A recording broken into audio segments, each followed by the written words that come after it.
Lo ripeto perché stamattina era sul giornale che noi abbiamo applicato l'addizionale IRPEF e il teatro costa 600 euro al giorno, il teatro del comune di Portogruaro. Premessa, per me la cultura non è un costo ma è un investimento, punto. Abbiamo fatto quel teatro con risorse di tutti gli enti, dello Stato, della Regione, della provincia, dei comuni, delle fondazioni. È un patrimonio di questa città e si tratterà di decidere il prossimo anno se noi saremo in grado, con le risorse che abbiamo, con la riduzione dei trasferimenti, di continuare l'attività che abbiamo sviluppato fino a quest'anno, o se una volta costruito il bilancio 2012 dovremo ripensare a quali sono le attività che si realizzeranno all'interno di un contenitore. È vero che un teatro delle nostre dimensioni realizzato con queste caratteristiche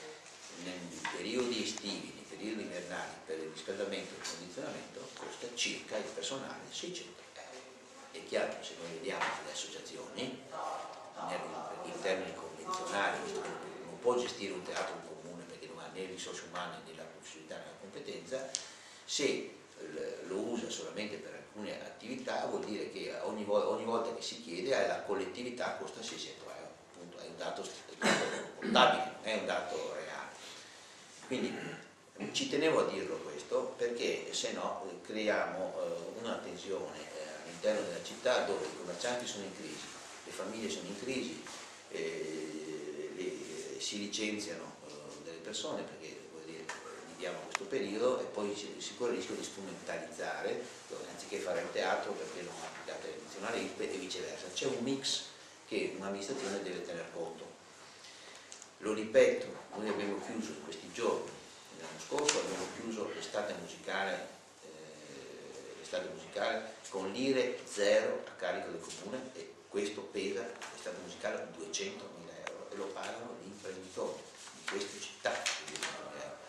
Stiamo chiudendo, entro metà dicembre chiuderemo con due fondazioni, quella di